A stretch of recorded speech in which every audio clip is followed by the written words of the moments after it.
Hey, what's going on, guys? Saiyan Motion here, back with another What If on the channel, and in this video, I'm continuing and possibly ending the theory of if Goku was born with God Ki.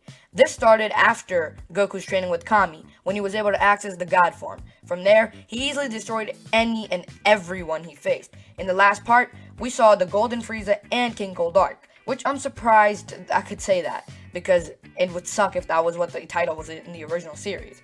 But with Frieza having reinforcements, he was expecting to finish everyone off easily. But the humans proved good, as they all had God Ki, including Goten, Trunks, and even Master Roshi. Everyone was able to put up a good fight.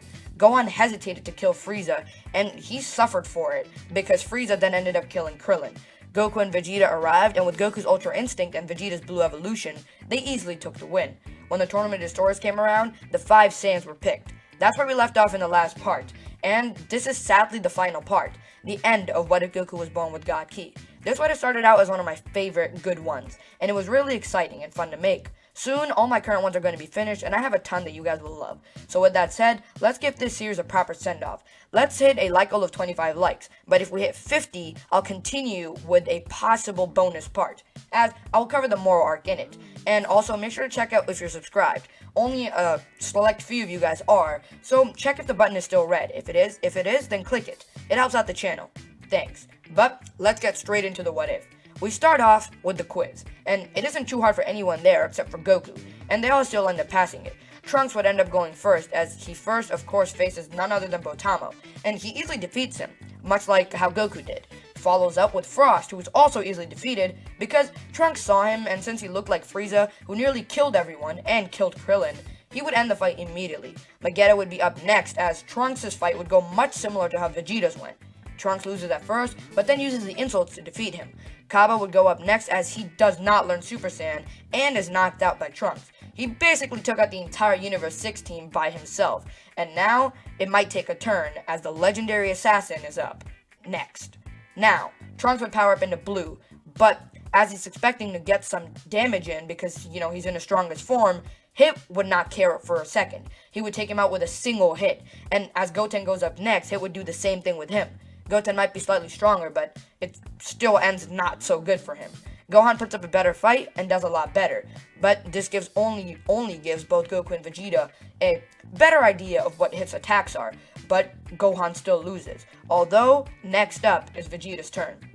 Hit is about to get a surprise. Vegeta and his fight goes similarly to how Goku and Hit's went, up until Goku was supposed to use Kaioken.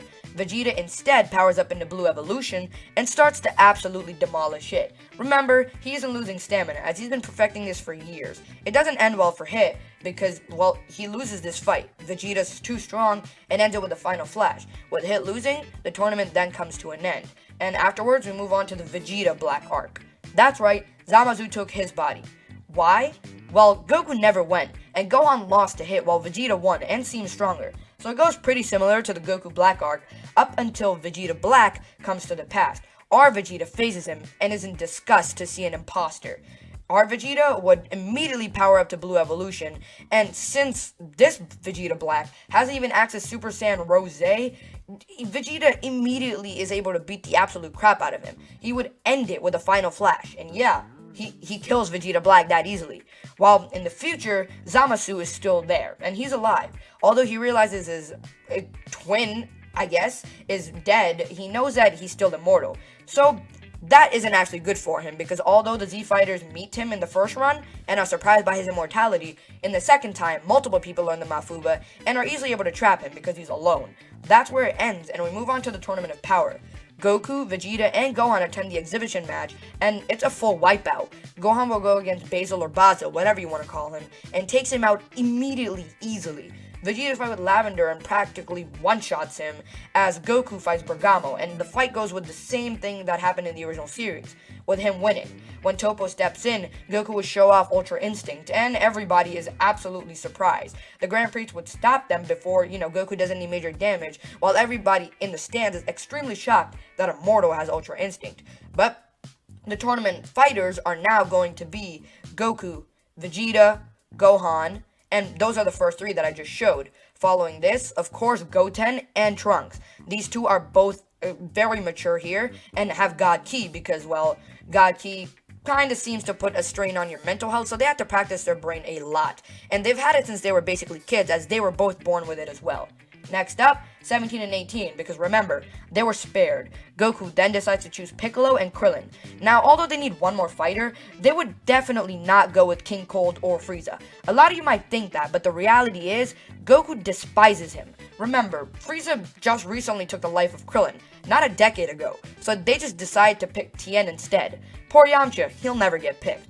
But the tournament survives, and immediately the team is packed and ready to fight. As the tournament begins, Universe 9 falls pretty quickly to the hands of Goku and Vegeta, and Universe 6 starts to lose more and more members because, well, Kaba, Cauliflower, or Kale, none of them, have Super Saiyan or Super Saiyan 2. The three of them are strong, but Kaba would be the first to go, and Kale and Cauliflower follow suit. But as a last resort, Cauliflower uses the Potara, and base Kefla is born.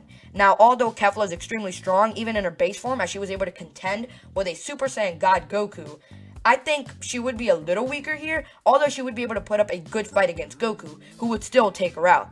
Most of her fodder fighters are taken down.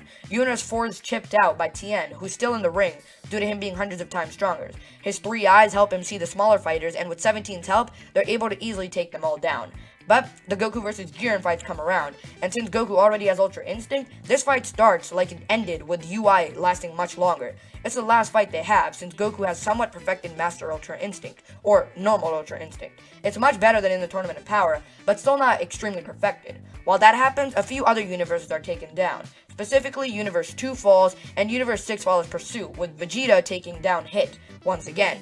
And afterwards, Anilaza is formed. Universe 7 comes together to defeat him, and this doesn't end well for Anilaza, as their universe is also taken down.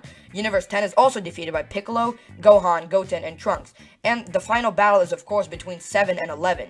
Vegeta easily takes down Topo. His god form is troublesome, but I think Vegeta is going to have an easier time, while also using his final explosion to end it. He's been wanting to use that thing forever. Now, of course, the other fighter, and basically the final one, is going to be Dispo. And he's the other member that they have to take down. Although this doesn't really end well for him because, well, everybody in the Universe 7 team is still in. Goten, Trunks, Piccolo, Tien, Krillin, 17, 18, and Gohan all fight him. And he can't even move because they're easily able to take him down, as Universe 7 is still completely in. The final battle is of course between Goku and Jiren, and while all this has been happening, their fight continues to rage on. Goku is also getting much stronger throughout, and ends up unlocking Master Ultra Instinct, and with Jiren also unlocking his awakened power. Together, they both clash for one last time, and Goku would come out the victor. He goes for the finish and is able to do so, with Universe 7 backing him up, and they all end up winning. Goku's the MVP and wishes for all the universes to be revived, much like the original series. The only difference going forward is the Broly saga, who never comes back since Frieza isn't there to bring him. So that's basically the end. And the Moro arc is going to continue if we are able to hit 50 likes.